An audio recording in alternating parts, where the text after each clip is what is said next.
Hello, everybody, and welcome back to the Dubious Book Club podcast. I'm Aubrey, one of your dubious creatures. Say hi, other dubious creatures. Sup, that would be me. Hi, Misfit Playland, literally everywhere. And we're really excited today because we have some guests with us. Yes. Hello, I'm Brianna and Cox. I am an author and screenwriter of various vampire-based things for the most part. And thank you for having me on. Oops. And I'm Jay, aka Black Betty Cosplay, aka Vampire Pyramid Scheme. I am the creator of BIPOC Vamp. I'm also a comic artist and illustrator and cosplayer. So thanks for having me. Of course. Yeah, we love our vampires here at Dubious Creatures. Mm-hmm. Yeah, they're one of the most dubious, so that makes sense. They're very, very dubious. We try. We put in effort to be dubious. Exactly. Nice. So we're all here for vampires, right? Yes, we all are here for vampires. More specifically, we're here about BIPOC Vampire Days, which is something that I have been following for a couple of years now. And I love everything that you all do. So when I saw that you wanted to reach out with people, I was like, yes, please. Let me give you a platform. Please talk about all the cool things that you do. Yes. Especially, we saw the I think it was from the recommended books post specifically. Yes. Yeah. And we can definitely get into all of the book nonsense that I'm trying to get planned. Yeah. Please do. Yeah, Jay, do you want to talk about the basic rundown of what BIPOC Vamp? Yeah, I can do that. I'm having my give us the pitch. Direct me. So BIPOC Vamp Day came out of, well, I've always been obsessed with vampires, but vampire media does always support and reflect so many other people of color who love the genre. And I was inspired when Jasmine came up with Black Fae Day, which was so amazing. That I was like, we need something for the goth and the horror and the vampire loving folks. So then I was like, we should have a day like that. We ended up picking September because it was a little bit before Halloween in October. And I didn't want it to overlap with that. And then when I was also looking, September is the same month of Sickle Cell Awareness Month. And I was like, this is a little too perfect, because it was either going to be just a blood drive, but then when I saw that, I was like, oh my God, it's like kismet. It was like meant to happen. It has to be this month. And so that's kind of how the two things came together, so that we can celebrate and encourage seeing more BIPOC vampires, but also let the vampires give back to their community, because of how sickle cell affects that very community so much. So I thought it was a great combo. And we started in 2021, which is crazy. It's been like a bit now that we've been doing it. But yeah, every September 8th, this time it's 18th through the 20th. It's usually the third week of September. We have people participate in all sorts of ways as we do our charity fundraiser. And one thing I was very sad about, because it's very easy to share photos and video and visual media, but there really wasn't a great way to showcase writing as much, even though there's so much of that out there. And I think I was just on Threads and I saw Brianna's post like the week after, and it was like, vampire books. I was like, where were you? Where were you? So it was like, you're the person. You are the person I have to talk to for next year, because I was like, I am already handling like the arts and we have a zine. I was like, but we need somebody who has a hand in all of the writing that's out there and can help us bring that too, and highlight that even more than we've already kind of done. So this year I'm super excited that we're going to get to do some of that. So I thought the books were new this year. Yes, I am. That's so that makes me so happy. Yay. We've always had authors involved in little ways, but we didn't get to kind of make it a huge focus just because it's pretty much a volunteer run team. So we didn't have anybody who had the bandwidth for that specifically. So I was really excited to bring more of that in because I spoke to some authors last year, but we just didn't have the chance to like really make them their own like focus and space. So Yeah. Understand completely. yeah. Yeah, so it has been a journey. Like the zines from previous years definitely featured some writing. Yeah. Very art heavy. But yeah, they brought me on pretty much to be a book nerd to talk about vampire books pretty much. And we have a very nice lineup, I think, for novels specifically. And I know maybe we're getting more writing in for our like zine publication this year. I'm not sure actually. Our zines have been actually really writing heavy. I don't think people always know that, but sometimes we'll be like begging for people to put art in because we're like, there's like 5 pieces of art and a lot of story, which is fine because I love that. And that was the whole point. But now we're finally getting even more writing and art. We actually have a larger art balance now that we aren't going to have as many like spaces that we need to put art in between. So that's nice. But we definitely have gotten more authors to also go, oh, I can put an excerpt. And I'm like, yes, you can put an excerpt in. We had a couple do that last year or just write a whole new piece. But I think some people just weren't sure like that they could submit something that was published already. I was like, yeah, we're just trying to put it in one place. It's totally okay to do that. So we're starting to have more people realize that they can, not just first time authors, but people who are like established. We're getting some more of them to get involved with the zine as well. So. Yeah, no, and that is amazing. Yeah. I pulled up the post because I was like, I remember some of the books that were on it, and I was like, I wanted to like refresh myself about all the books that were in the post on Instagram. And let me get our list going. So the ones that we have so far are, let's see, am I even going to attempt to put these in alphabetical order? No, I'm not going to. So we have Maria Wanted by V. Castro, which just dropped like a few months ago, I believe. Oh, wow. We have West of Damnation by Jalen Tellis, which is coming out around the same time as BIPOC Vamp Day, actually. So out for advanced reader copies now.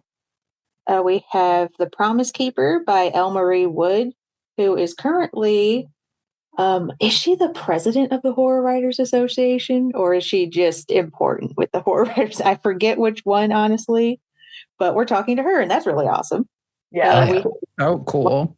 News by Marcus Redman, which came out last year, and the sequel is coming out this year. Dark Star by Tanya K. Johnson, which is out for pre-orders now and is dropping spring next year. The Forever Souls by Kenya Moss Dime, which I'm excited about that one. Yeah, last year. And then let's see, The Image of Emeralds and Chocolate by K. Murray Johnson, which is a very kind of like foundational queer vampire book, which I'm excited about. So like if you read the one book everyone sees on the internet, if you like Google Black vampire nonfiction, like this is one of the books they talk about a lot because it's one of the most prominent like early examples in modern fiction.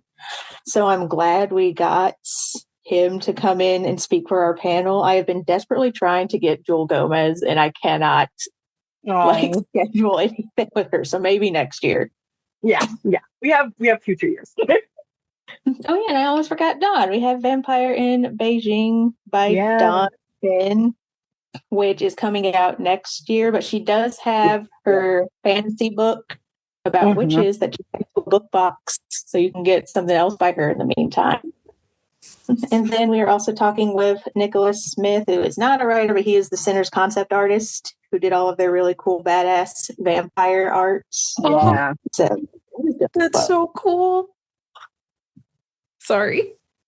Yeah, that is our lineup this year, probably. It's not 100% solidified, but it is 99.9% solidified. Yeah. Yeah, no, and there's a lot of really great like I'm learning a lot of really great titles from it that I am adding to my TBR to read in the future. I'm excited to dive into several of these books because just Mhm. like seeing them on here and reading the blurbs, especially just being like, I love vampires. I love reading vampire books a lot.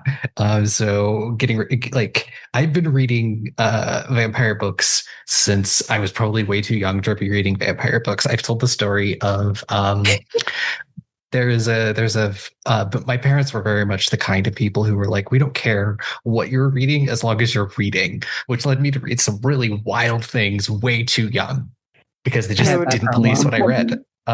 There was a vampire book that I read in high school called Wounds by like Jeremiah Jeffries, I think is the author. Okay. Um, and it was just like, I should not have read that book at 14.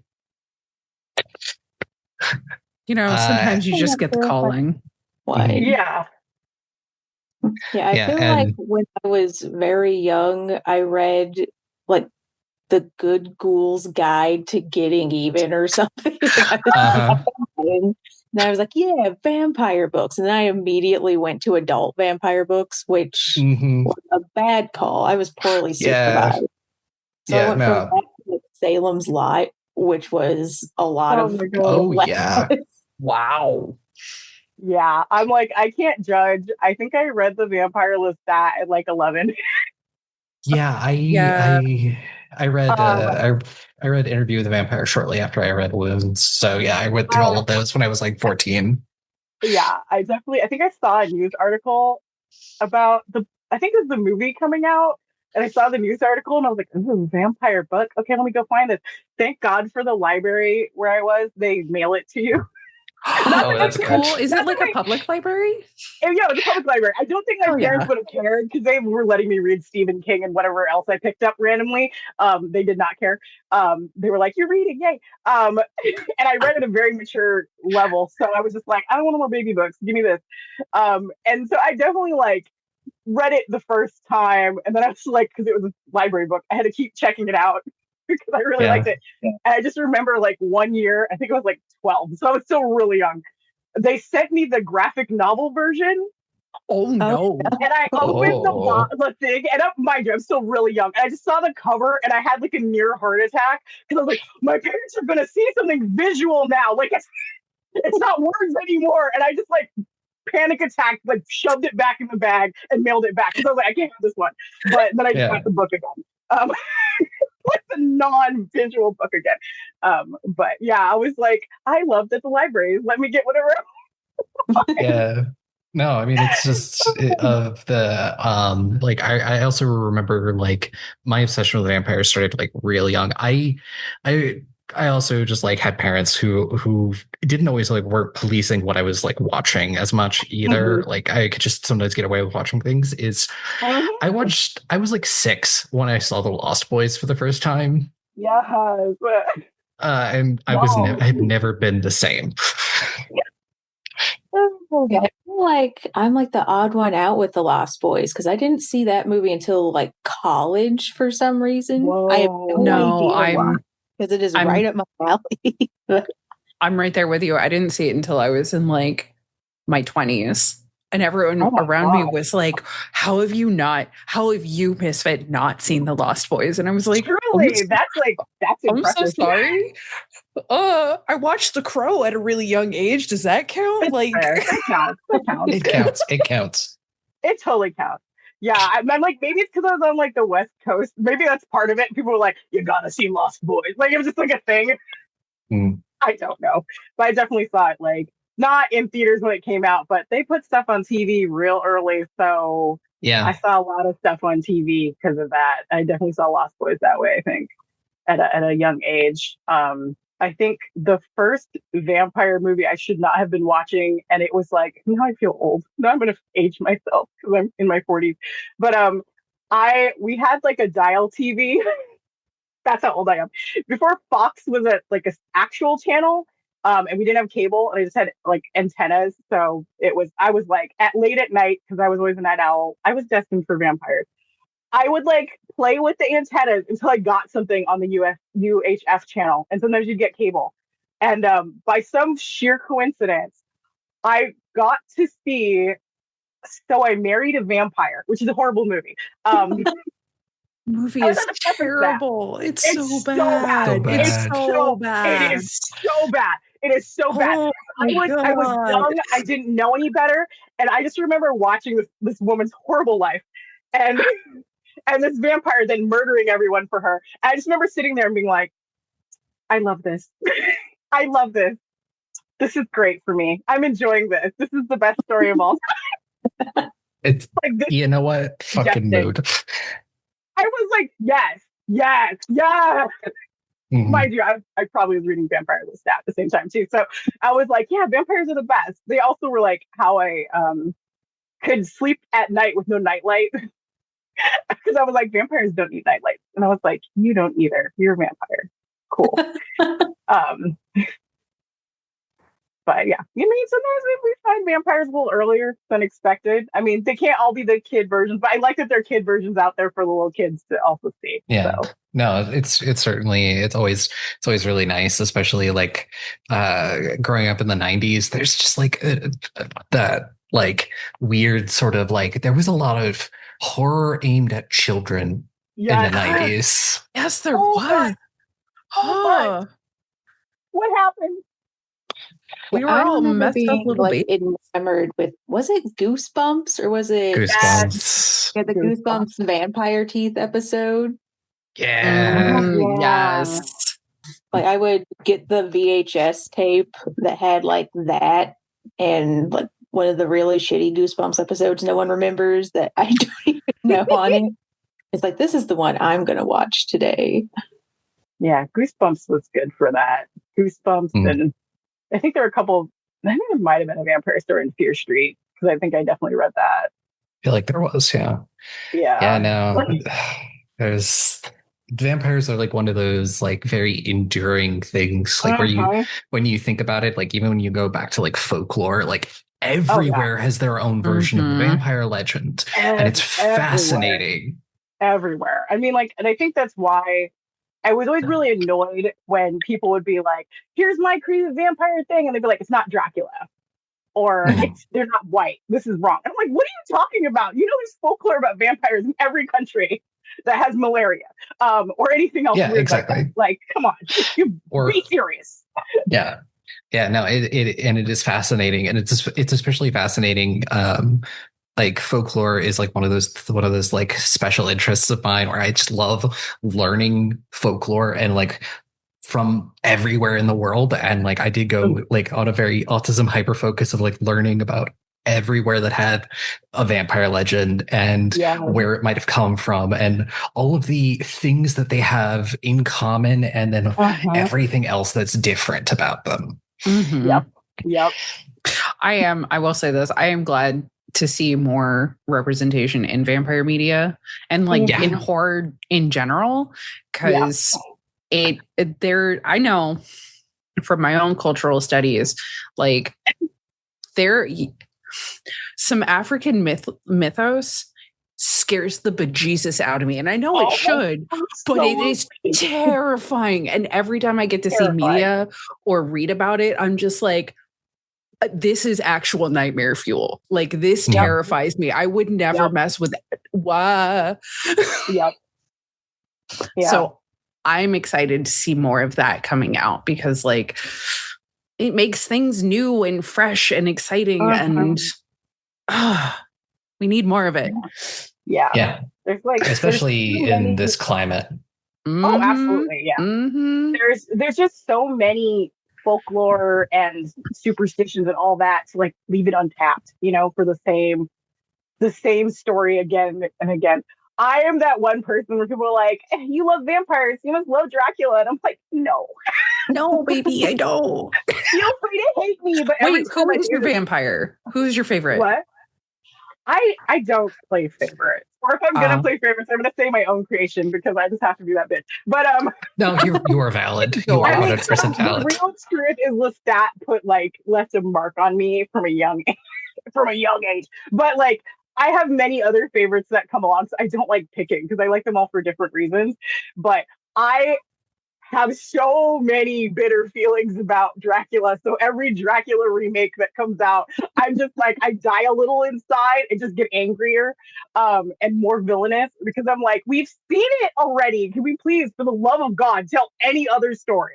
At least give me like 5 more Camillas, like something else. Yeah, exactly. Yes, thank you. Like, yeah, we need to see Dracula for the 50th time. I'm like, are you doing something different? No. Oh, okay. Why? Agreed. Hard agree. Thank you. At least on stage, they are getting creative. So I appreciate that for the theater people. Thank you, theater people, for at least giving us slightly more interesting Draculas. Yeah, give us That's Dracula done in ballet. Oh, I do. It is good. Yeah. Yeah, there have been some clever ones, like the Portland theater near me. They did one where they like did a more diverse cast for the entire thing, which I was like, at least it's a slight adjustment. Thank you. Yeah. But yeah, so often it's just like it's the same story again, and I'm like, then why did we need the? We didn't need it. Like, let's move on. And it's always really funny as here that's never made into a movie. Yeah, it's always really funny when they do Dracula.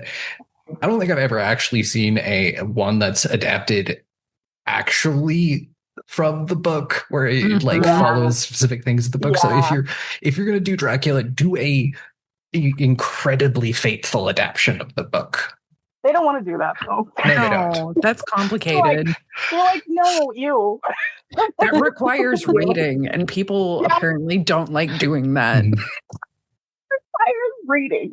Yeah, I feel like the most recent Nosferatu movie is unironically one of the more faithful adaptations. Yes. Incredibly, yeah. I was watching that and I was like, wow, we get Temu Dracula, but it's actually more accurate to the story. Yeah, exactly. So wild. Every time there's at least a vampire movie coming out, it's not a Dracula one. I'm like, yay, I'm gonna go see that right now. Same. I always try to see any vampire films, and I watch any TV shows or anything that have vampires in them. Vampire Diaries. I have such a complicated relationship with you. I love and hate the show in equal measure. I watched 4 episodes, noped out, and someone was like, "Have you tried the originals?" And I enjoyed that better. So, that's fair. That's always my advice. I'm just like, I can't do it. I can't do it. I like watching YouTube post-mortems on the Vampire Diaries. Yeah, see, I would watch the hell out of that. And I can watch, there's some really good ones out there. I cannot sit through the show. I tried so hard. I was like, I can't do this. I'm done. Yeah, no, I mean it is a lot, and I think the only reason I ever made it through it is because I was just watching it when it was coming out. Yeah, there you go. So you weren't like me, where you're trying to like stomach it on Netflix, and I was like, I can't do this. Yeah, I own like the entire thing on like DVD, and there are occasional times where I like jump back in and I will watch like specific episodes or like specific character arcs because it's like this was a really good character arc, like these are some really great character moments, but like overall the show it is a soap opera. It is a vampire soap opera in the great tradition of Dark Shadows. Agreed. I think the high school thing is just where I was like, I'm too old for this now. I'm so done. Yeah, no, I think that was part of it. And I'm like, because I'm like, even the originals of soap operas, and I love soap operas, but I was like, I can't watch the high school stuff right now. I'm so yeah. No, usually when I go back for these babies. Usually when I go back, I start like around season 4 when they're in college. See, that's way better. I'm gonna just do that. I'm just gonna jump ahead and be like, skip the high school part. Noted. I'm gonna just it's to start with like season 4. Like you have like some of the best characters are coming into their own around season 4, and you know, and then the plot lines are wild after season 5, but you know, it's at least creative. Wild is an understatement. It really is. I mean, I lived through True Blood. Yeah. True Blood is like every rewatch, I'll be like, oh, this is where it jumped the shark. Okay. Strap in. Let's make it to the end because I'm usually sewing or something, so it doesn't matter. But I'm always like, oh yeah, this part. I feel like True Blood jumped the shark way too early. Oh God, it did. I think it's like season 3, there's like, whee! And I was like, oh my God. Yeah, I think it was like season 30 where it was like, okay. And then it went on for 4 more years. Yep. It like jumps the shark and you're just stuck in the ride at that point. You're just like, I don't know. I'm here to see how the train wreck ends. Yeah. That's where I was at with it. But I stuck around. I kept watching. I kept coming back because then I felt like I was emotionally invested. Cost fallacy. And yes, and I was like, oh, I spent all this time already, and I'm emotionally invested. I got to see where this ends. I couldn't even do that with Game of Thrones. I got up to where I love just the laughter. I got up to where I felt like it should end, and then I just stopped. It was probably the better option. Yeah. That's what I've been told.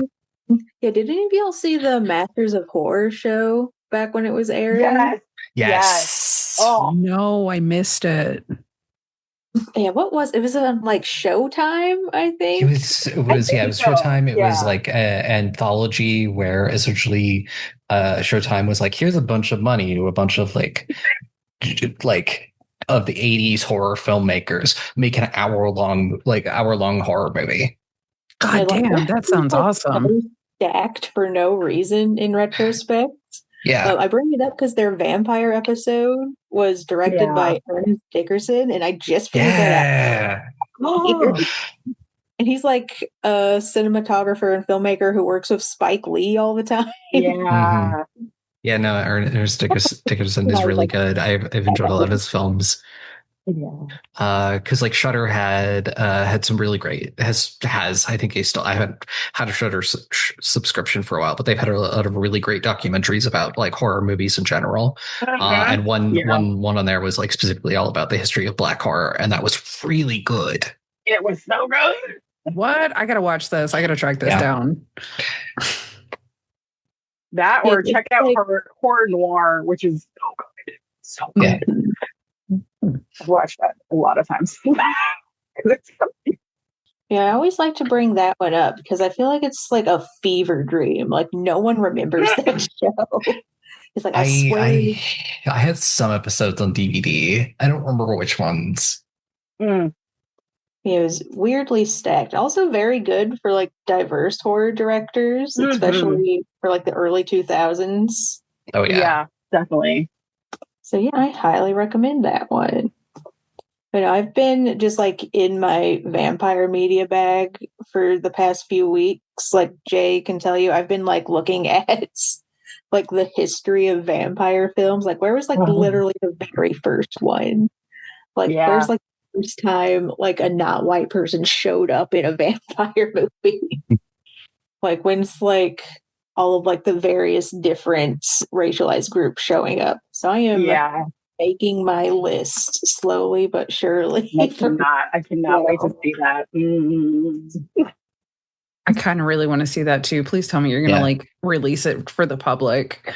Oh yeah, definitely. I have that I'm looking forward to making. I have my like diverse vampire, just like novels and novellas and manga and manga and like all of the written media list up already. That's up to over 200 entries at this point. Yes. Oh my God. That's amazing. It's like, it's kind of the thing that's really depressing when you like compare the movies to like how much is written or exists in comics. And you're just like, yeah, how come none of that's ending up on the screen? Yeah, I want to say there's literally twice as many books and whatnot as films so far. Yeah. Oh my gosh. Yeah. It's kind of devastating. Like, because I was like, I know the material's out there. If they don't want to like use folklore or like trust somebody to write a screenplay, there's literally books that they're right there. There's like so many books. It is an ongoing list, by the way. So yeah, every year I try to update it with as much as possible, as long as they fit the brief of being some kind of marginalized author creating it.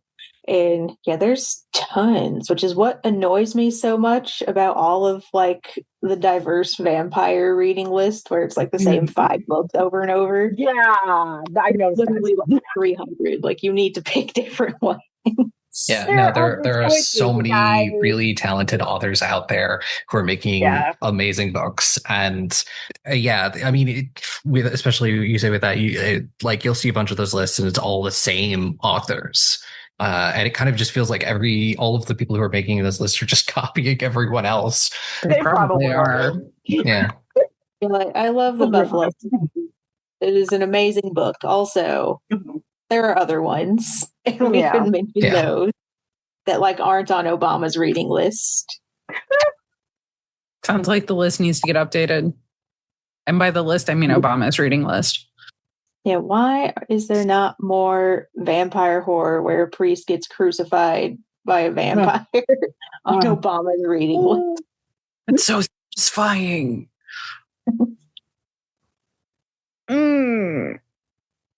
But one of the things you said you wanted to do was like, because you're having a panel for all the writers and stuff about the books, collect questions and things like that. Where's this panel going to be at? And will it be digitalized so other people can watch it after the fact? It will be virtual, as most things are for our event.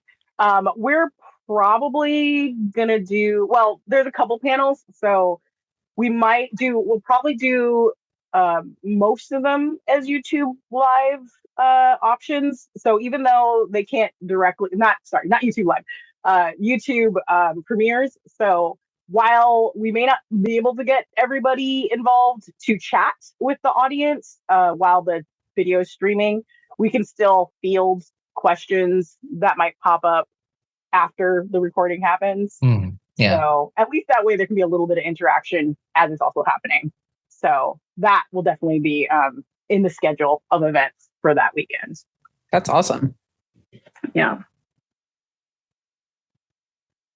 Yeah, we've got the single panel and then I want to say two or three individual interviews.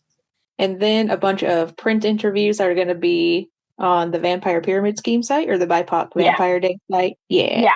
We'll have it up on the website. Yeah. I'm adding a whole bookish section. Hell yeah. I love. Like every year we evolve it a little bit more. Yeah, no, I've been like in the space long enough that I think I remember the first year, and like kind of just been watching as it's been like getting bigger and bigger every year, which is amazing. Mm-hmm. Yeah, it's been really nice to see it grow. I'm very like a slow and steady kind of person, so I'm like, whatever happens each year is exciting and awesome. And we can always add more new things the next year. Like there'll be other years. So yeah, no, and I think growing slow and steady is the way for events, especially. Like it's the way you don't want to like explode because then you're suddenly like working beyond what your needs, and you're going to burn people out. Sustainability. 100%, yeah. And then Sinners came out, and then that was very good for BIPOC Vampire Day. Yeah. Like I remember when Sinners came out. I talked my boyfriend into seeing that in IMAX, and it was so worth it. Yeah, we went opening night, IMAX, the whole shebang. I was so hyped for it. I was devastated because we have like 2 IMAX theaters here, and none of them were showing it. Criminal. I was like, all of you are on my shit list. And then they did finally show it on IMAX in one of the theaters, but I was like out of town. And it was like way later when they like re-released it. And I was like, you're all on my naughty list. That's so rude. So I'm like, I was trying so hard. I was looking anywhere. I was like, I don't care where I have to drive. Who has an IMAX theater showing it? And nobody did. It was devastating. But I did see it a lot of times, so something. Yeah, no, I think we ended up seeing it like twice. Once was an IMAX, and then we dragged a bunch of our friends to see it. And it was it is such a fucking good film. It's so good. And especially like I am someone who enjoys the production. I almost went to school for special effects makeup years ago. Oh, nice. I did go to school for that. Yeah, I almost did. I almost went to the Tom Savini School in Pennsylvania. And then everything kind of my life fell apart, and I always meant to get back to it. And I never did. And I just like as somebody who enjoys like the production and how films are made, So just good. watching such a practical film with all of these human creators and doing things like real live. It is amazing, that film. It's so good. It's Yeah, it is ridiculously good. And I feel like it's the reason that I learned that BIPOC Vampire Day was a thing, like unironically. Because I was not on it for a while because I was busy dying in grad school. And then like that makes sense. Yeah. So I think being obsessed with Sinners is what got me to actually know that BIPOC Vampire Day existed. Yes. So just for that reason, it's very good. Nice. Because the cosplays were on point that year. Oh yeah, for sure. Yeah, people brought it. They were like, "Oh my god!" I feel like Sinners really unlocked a huge wave of creative potential. And it's been really cool to watch that. To be able to sit back and just watch other people create and express themselves through their own physical, like what they can make. And it has been really inspiring. Sinners was such an inspiring movie for so many different reasons. Yeah. No, I mean, I was working on the first season of our Vampire the Masquerade actual play, The Vampire with No Name, after like seeing Sinners, and I was just like, how can I level up my own production being inspired by this movie? I love that. Oh, what did you wind up doing? I mean, it just sort of like since Vampire with No Name is a sort of like a neo-noir Western, like I really leaned into like that, lots of acoustic and various other music like that. I'm not like a musician myself, but like we have access to like sound libraries through like Epidemic. So just like going through there and being like, okay, let's lean into this Western and feel, and like the guitars, the violins, things that like like give you the feeling that you are in the desert. Oh, I love that. Like, I'm a big radio radio play fan. And like, I love that podcasts have like come out of that now. I'm like, it's the modern radio play. Yeah, no, seeing people like bring that element into like the sound design. I'm like, oh, the medium is surviving, and it's got a new name, but it's still surviving, and I love it. Yeah. No, I love audio dramas, and I've listened to them like my whole life. So like when I attempt to edit and like do my scoring and production design on anything that I'm like working on, I always try to bring that level to it. I try to have like the music, the immersive audio. Like I have hunted down because there's also a wonderful sound library called freesound.org, where people have gone out just into like the middle of very specific deserts and recorded with like mics, just the ambient sound. Oh my God.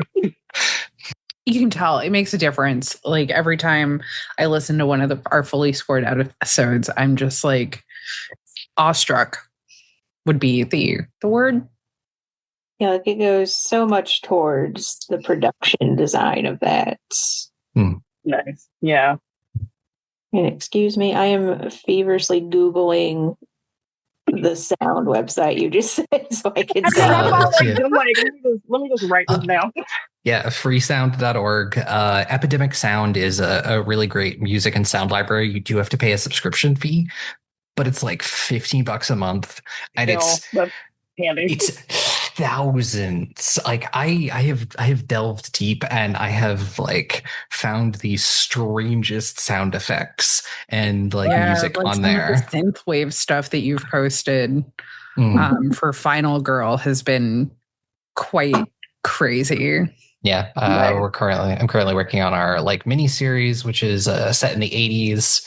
So I've been just being like, okay, if this is set in the 80s, John Carpenter scored it. So let's try to find everything that sounds like John Carpenter scored it. Love that. And it could also be like Tangerine Dream. You can like brand.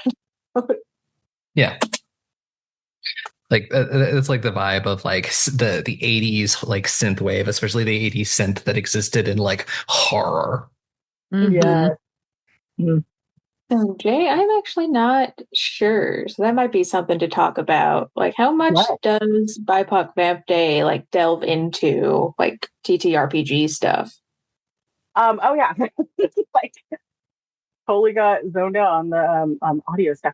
But we actually do I want to say our first year we actually had a little bit. Just people just suggested it, so that was kind of happening in tandem. But the second year we did actually start having more of those. So I would say the last 2 years, I'm like looking at our own page. I think the last like from 2024 we started doing organized.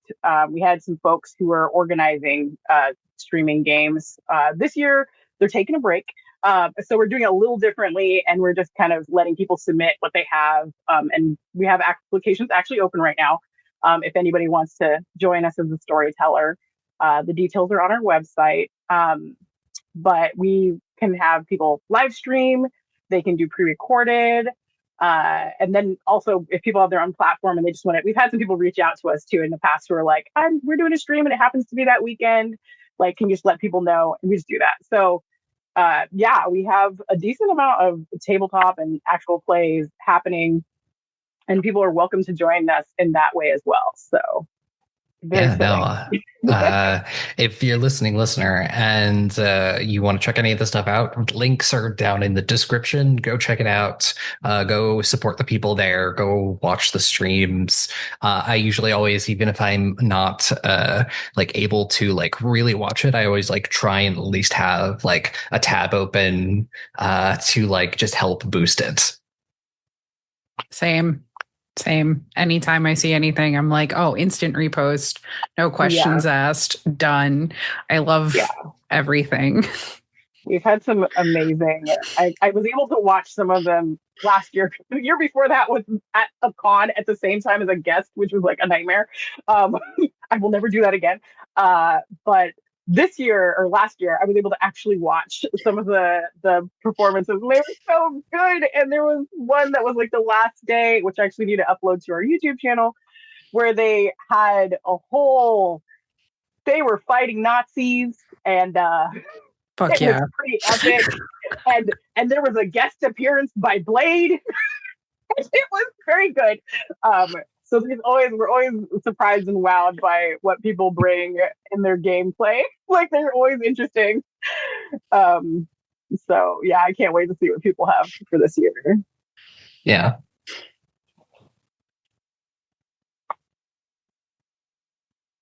Yeah, it's just like exploding so much because there's the RPG elements. We're getting more book stuff. There is a burgeoning book raffle happening. Yeah, wait, what? Get some people signed copies. Yes, we're getting some raffle items. So I have 2 confirmed, which I will not say so that it can be surprised. But it's a secret for me. Yeah, one of the things we always do every year is we do a charity raffle. And it's pretty simple. You just donate, and that gets you raffle tickets. We usually take donations through Tiltify or Coffee. We try to push people to Tiltify because then it just goes straight to the charity. And then we do a raffle, I think, usually the week after the event for all of our various prizes. So there's a chance to get goodies too. I do enjoy goodies. Yep. And now I have spending money. Yes, this will be in September, so I will have been done. I will be done with my moves. I will have spending money again. Yes. Excellent. Ready. Somebody did ask me if they could send along extra swag too. So I don't know what it is, but it should be very cool. Ooh. Ooh. We like extra swag. Yay, swag. Okay, I want to ask. Out of the book list, which one would your recommendation be? That is so difficult because they're all vampire based, but I think one of the good things about vampires is that means nothing in terms of like tone and things.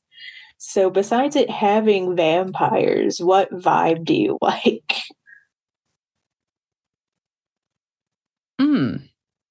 I mean, That's a good question. I think we like because Misfit and I on the book club what are the vampire like we read like all sorts of vampire books. We've read a couple really interesting ones. Yeah. Anywhere between like a dark rom-com to some more serious stuff. So I'm more of a, if it has vampires, I will read. So Same. Oh shit, fuck. I wasn't ready to be put on the spot. Crap. Uno reverse. Yeah, if you got nothing, I'm just going to cheat and say you should read my vampire book. Or Yes. Oh my god, yes. Let's go. Why don't you, I was like, you better plug yourself. Yeah, plug your book. Tell us like a little bit more about it. Yeah, give us a snip. Man, after I get done plugging my book, Jay needs to plug their thing too. I promise. Because, we are both making our own stuff too. But yeah, my book is vampire adjacent. Like I keep saying, if The Strain by Guillermo del Toro could be a vampire thing, then mine is too, because it's worms. Strain is 100% a vampire thing. Vampire. So. Yeah, I think it counts. It does. So they are vampires. They are worm based. It's very body horror and very queer coded, and by that I mean they probably make out and have sex at some point in the book. It's vague, but yeah, it's about medical trauma, fun snacks, but also really cool vampire lore if you're into that. I am into very cool vampire lore. Yeah. So yeah, Jay, what is your thing? And then you still have to tell me what vibe you want, and then I'll give you another. Yeah, we're giving. I was hoping we'd just forget that. Oh my god. So I have an ongoing webcomic called The Arrangement. It's set in the 1920s. The main character is named Sydney, who also hosts BIPOC Vamp Day. But before that, Sydney is living in 1920s New York, kind of in a weird point in their life. And they run into a vampire they've never met before, and named Harry. And very curious what this guy is interested with him, and that's kind of where the story starts. It's a big, crazy shenanigans vampire situationship. I'm always loath to call it a love story or a romance because it's more complicated than that. But it's these two vampires trying to figure out how to make things work in 1920s New York as chaos ensues. So, hell yeah. It's on our website, Tapa's Webtoon, which is always fun because they hate us there. Because it's not for the kids. It is in the 1920s. They're both adults. It's queer, and we don't shy away from the mature shit. So yeah. Yeah, if you like season 1, Interview with the Vampire, like that's the vibe. Like you're good. It's a very good vibe. Great vibe. Yeah. Got those vibes. All right, fine. I'll answer. Fuck. Like, tell us. My gut says rom-com, like a dark rom-com. Ooh. Oh, a dark rom-com. Oh, that's sad because the one I want to give you is the one that's not out yet. Oh, is it the one I think it is? It's Dawn's book the vampire in Beijing. Yeah. Yeah, because it's about two very, very messy, sapphic vampires just going through a breakup through popularity format. I cannot wait to read that one. I am excited. You said my favorite word, sapphic.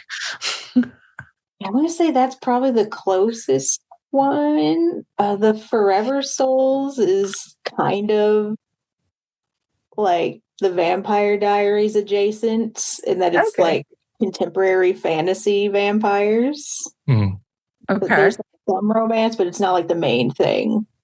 See, I'd probably go with Dawn's, and you just gotta like wait for that to come out and pre-order it when it does. You just gotta wait. It's coming. It's coming. I will happily wait. We'll happily pre-order. You also might enjoy my comic because it's also those vibes. Like I said, it's a lot of romantic elements, but I'm always like, I'm big scared of the big R romance because everybody's like, it has to have a happily ever after. No, it does not. No, vampire books do not have to have I'm like, it does not end horror. Nobody dies. They're vampires, but for anyone who thinks they're going to end up together happy and married, I'm so sorry. No. I'm so sorry. No. I like joking to people. It's like if Pretty Woman was slightly more complicated and then like they don't have a happy ending. Yeah. We love things like that. Where I like just went straight to like the horror vampires, so I do not have to deal with all of the drama of how to classify. I know, you're so smart. You're so smart. Scary. Like they're scary and unpleasant. And sometimes they're mean, but also that's irrelevant. Yeah, no, I mean we love shit like that here. Like Misfit and I, we recorded an episode a couple of weeks ago about one of our favorite books this year, and this book just has such a laundry list of content warnings where it was just like there's a lot you're gonna have to get through, and it's gonna hurt, but it's gonna be worth it. Pain is worth it, I promise. But oh Lord, please read the content warnings on books. Yep. I mean, it's vampires. Bad things are going to happen. Vampire is not a pretty story. It's not. It's just, I mean, like, unless you're reading, like, The Little Vampire, which is, I love it. It's great for kids. It does kill me, especially with, like, the Vampire Lestat being out right now. Oh yeah. Like, I can't believe they would do these unmoral things. And I'm like, baby, these are vampires. What are you on? Right? They're murderers. Yeah. They're murderers. I think I dropped like a list of Sydney's wrongs and some of Harry's wrongs, and like somebody's like, tell us what your MCs have done. Like what your sorry. They said what your morally gray MCs have done. And I listed their wrongs and they were like, that's not morally gray, that's dark. So it's dark gray.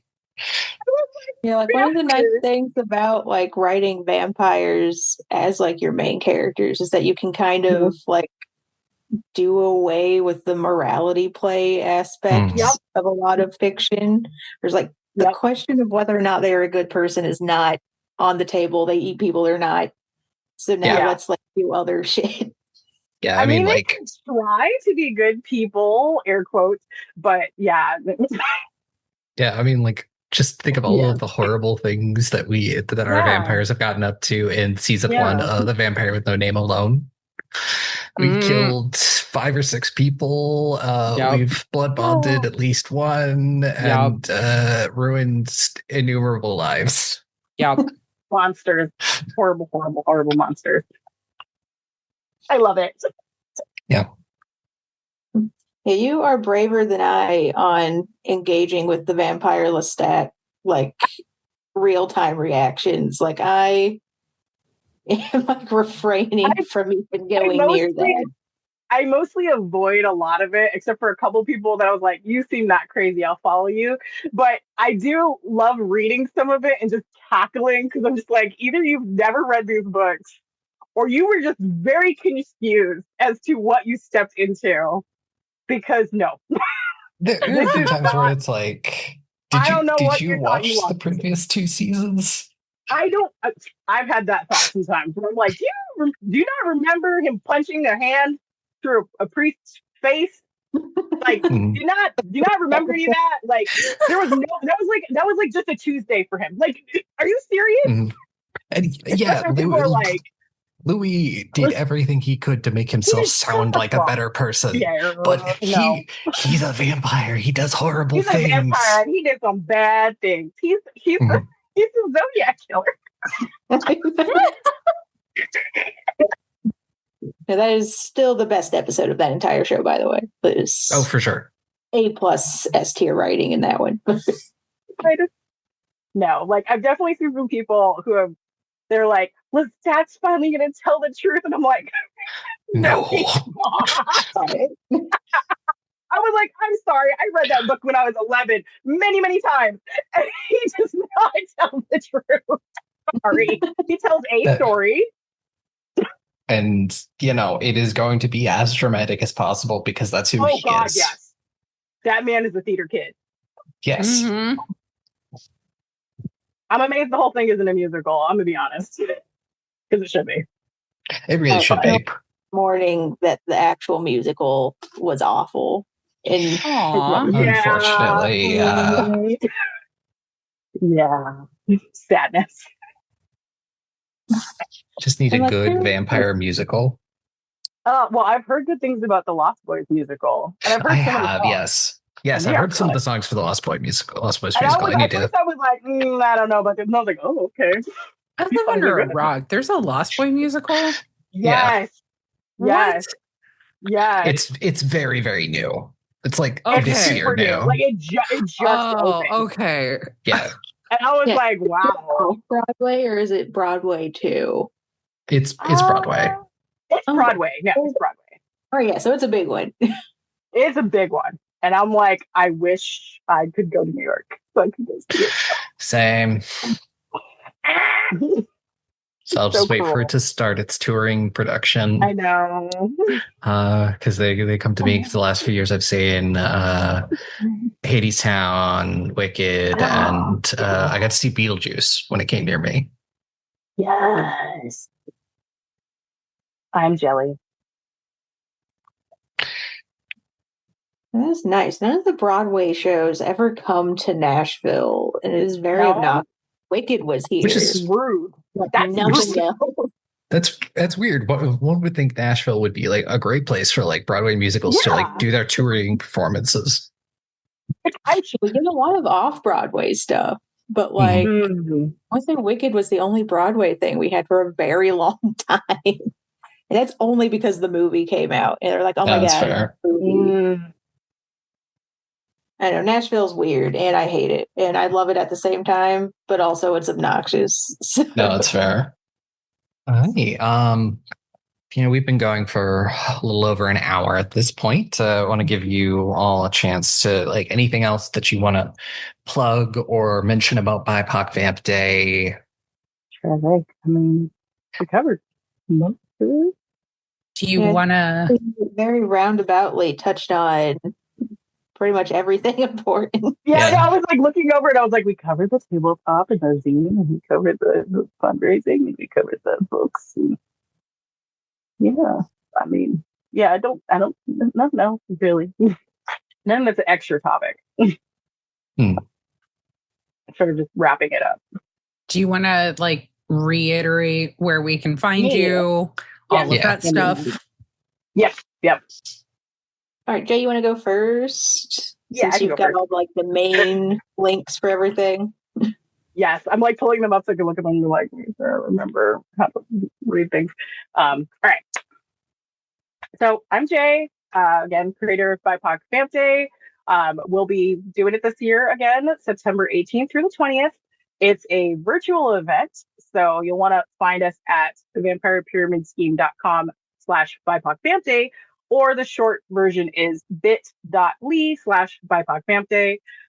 We have numerous ways to get involved for our charity fundraiser, people sharing art, photos, makeup looks. We have our wonderful Bickish panels coming up.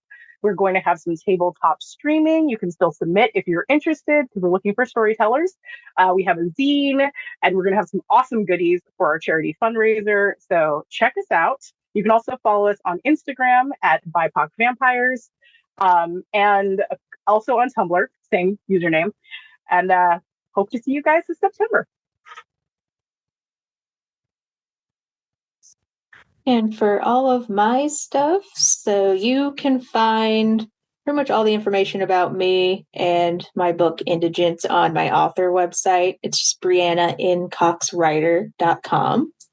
I guess if you are in the American South, you can also see me in person. I'm going to be doing the License to Thrill horror and thriller event in Nashville, and also Horror on the Mississippi with what was it? There's so many different awesome authors on that, including a bunch of BIPOC vampire writers.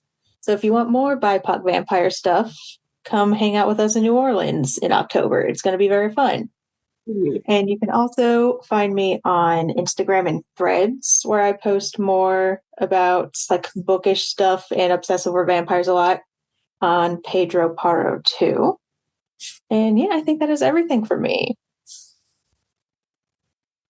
Awesome. Yeah, you and any of these links will be down in our description below. Check it out, watch the panels, read the books. I'm probably going to definitely toss at least one of these books into our rotation for the book club in the future. I will give you guys a list of all the books, and you can just copy paste it down there if you want. Yeah, no, that would be greatly appreciated, so I can add those to my list. But yes, thank you for coming out. Thank you for giving us a little bit of your time. I am so excited about these books and the event in September. Yeah, and thank you for having us. Absolutely, yeah, thank you. So yeah, until next time, we will let you all go and cool down, especially since it's so hot outside right now. So hot. So yeah, we will see everybody next time. Thanks for coming. Bye.